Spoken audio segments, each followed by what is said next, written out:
যদি আমার সাথে আমরা কেউ পায়ে পাড়া দিয়ে আসতে চান কেউ শান্তিতে থাকতে পারবে না। যাও ঘরে ঘুমাইতেছেন হয়তো কালকার পর দিয়ে আপনারা সেটাও পারবে না। বলতে পারি যে 3 নং সাদুল্লাপুর কি হইলো জানি না, কিন্তু বধুপুর আগে আমি যদি চাই আজকের পর দিয়ে কেউ ঘুমাইতে পারবেন সেটাই হবে। আমি চাইলে ঘুমাবেন, আমি না চাইলে কেউ ঘুমাইতে এতদিন আমি ইটালি ছিলাম, আমরা কি বলতে রিয়াদ ইটালি আছে, আর আমি রিয়াদ ইটালি থেকে যেটা করছি তোরা বধুপুরা থেকে মনে করিস না যে আজকের পথে আমি ইটালি গেছি। আমি ইটালির আমার একটা কার্ড পাইছি, আজকে গেলে কালকে আসতে পারবো। আমি ইটালির চারকি সব সাইডে দিয়ে আমি বাংলাদেশ আইসা রিয়াদ কালকে ইটালি চলে যাচ্ছে, এটা ভুল ধারণা। ঠিক আছে, আমি আর চাইতাছি না। আমি রাজনীতির সাথে ঠিক আছে, কে কত খেলতে পারে এই বধুপুর গ্রাম 3 নং সাদুল্লাপুর পরে আমার কাছে নিজের গ্রাম আমাকে গ্রামে কে কত খেলতে পারে আজকার পথে আমি রিয়াদ খেলুক।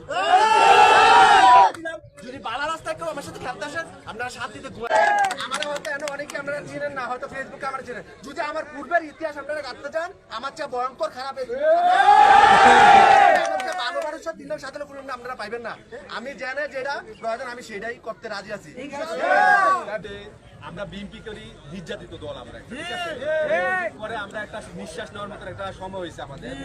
এখনো আমাদের মাঝখানে কিছু রুহুল বাহিনী এখনো বধুপুর গ্রামে বিভিন্ন ওয়ার্ডে রুহুল বাহিনী সন্ত্রাসীরা এখনো কাজ। আমি রিয়াদ আজকে একটা কথা বলতে চাই যে গুন্ডামি আমারে শিখাবেন সেই সব ক্ষমতা কারো নাই। শিখান তার চেয়ে বড় গুন্ডা আমি অনু একটা কথা বলতে